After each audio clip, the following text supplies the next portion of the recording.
I just don't know if you've seen this, but the two astronauts that you just helped save from space, they didn't get any overtime pay for all that extra time. They got $5 a day per diem. For 286 days, that is $1,430 in extra pay. Is there anything the administration can do to get them, to make them whole? Well, nobody's ever mentioned this to me. If I have to, I'll pay it out of my own pocket. Okay? I'll get it for us. I'll take care of that. I like that. I'll pay it right out of my. Is that all? That's not a lot for what they had to go through. And I want to thank Elon Musk, by the way, because think if we don't have him. You know, there's only so long, even though they're in the capsule up there, that the body starts to deteriorate after 9 or 10 months, and gets really bad after 14, 15 months with the bones and the blood and all of the things that you've been reporting on very well. And if we don't have Elon, they could be up there a long time. Who else is going to get him? And I just want to thank him. He's going through a lot, what they're doing to him. And these people are going to be caught, and they're going to be caught, and they're going to be prosecuted. And from what they tell me, I see this just by watching your programs and reading the news, but from what they tell me, they could get 20 years in jail, and they'll get it. I'll tell you, there's going to be no leniency. There'll be no pardons. I can tell you that right now. And you said this morning, 20 years in jail, and then maybe you said this morning, 20 years in jail, and then maybe they'll go to one of these prisons in El Salvador. Do you think with the way that the judges have been issuing injunctions, it would be easier or harder to send these Tesla domestic terrorists to a jail in El Salvador than these MS-13 or Tren de Aragua guys? Well, I view these people as terrorists just like others. When I looked at those showrooms burning, and those cars, not one or two, like 7, 8, 10 burning, exploding all over the place. These are terrorists. You didn't have that on January 6th, I can tell you. You didn't have anything like that on January 6th, which is sort of amazing because on January 6th, the Democrats were talking. Nobody was killed other than a very beautiful young woman, Ashley Babbitt. Nobody was killed. And you look at what's going on now with these terrorists. These are terrorists. So that's an organized event. You know, take a look at their signs. Take a look. They're all made by the same sign company. A nice expensive job. Now these are the people that finance it are, in my opinion, in just as big a trouble as the people that are setting the match and setting the fires. So we'll see. It's under very serious investigation by the FBI and by the Justice Department. These people are terrorists. Okay. Yeah, go ahead. What do you say to American military families who sued Elon Musk at the Pentagon today, are hearing about Defense Department cuts, and your thoughts are immediately going to the safety of their loved ones who are living life? Well, we're making our country strong. And when they see a thing like that and they hear that story about Elon and China, what they should do is realize that the New York Times is a corrupt institution, because I think they're the ones. They knew that story wasn't true. Nobody believed that story. People that, when I first called it, they laughed when they heard the story. Nobody believed it. That the Pentagon was giving him a briefing on what war with China would look like, and he has business. No, they made that up because it's a good story to make up. They're very dishonest people. Look, I have it with the Times, and you'll see more and more of it. To me, it's a very, very dishonest organization. But a story like that is made up. It's total fiction. And I just wanted to make sure. I called up Chief of Staff and I called up Pete. And I said, is there any truth to that? Absolutely not. He's there for Doge, not there for China. And if you ever mention China, I think he'd walk out of the room. He wouldn't take it anyway. So it's just a made-up story. Nobody's taking better care of the military. One of the things that I know that Pete's doing is he's talking about a lot of the civilian staff, and we're going to get them other jobs. You know, we're going to have a lot of jobs in this country, but we don't want to have wasteful jobs. We want to have meaningful jobs.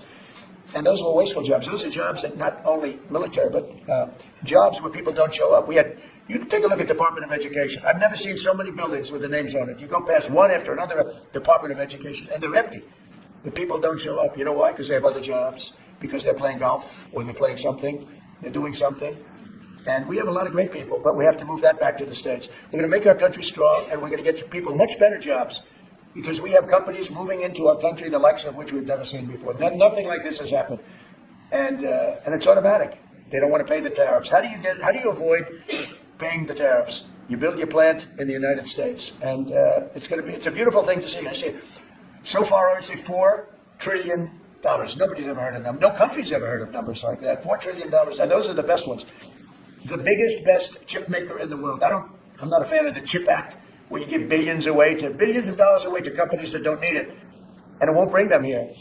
I'm giving nothing away. All they're doing is coming here, they're building because they want to avoid. Remember this on the tariffs, too, because that's going to be, Liberation Day, April 2nd.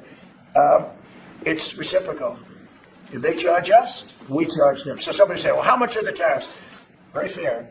If India, as an example, has been very bad to us on tariffs, they charge 100%, 200%, whatever they charge. Now, Europe, just announced they're lowering the tariffs on cars. You know, we charge like a joke, 2.5%. That's what this country charges.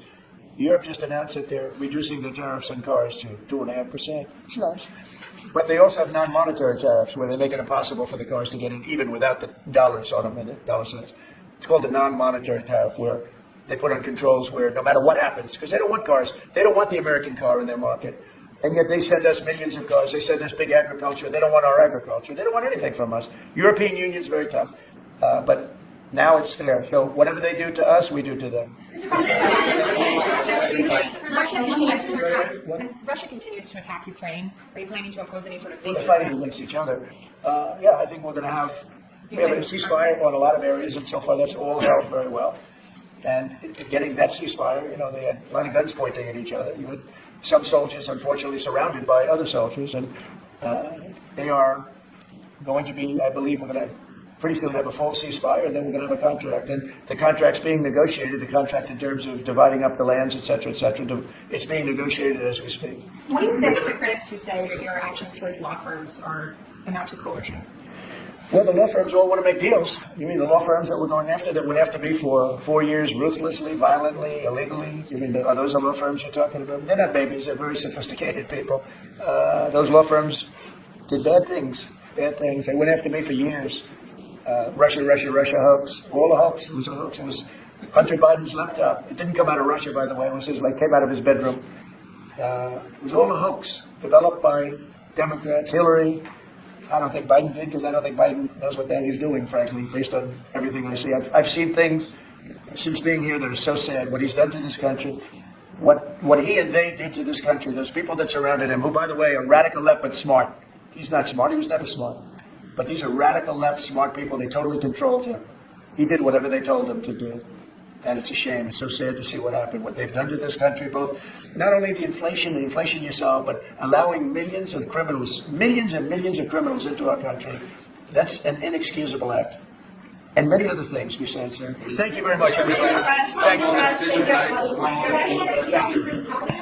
Thank you. Thank you.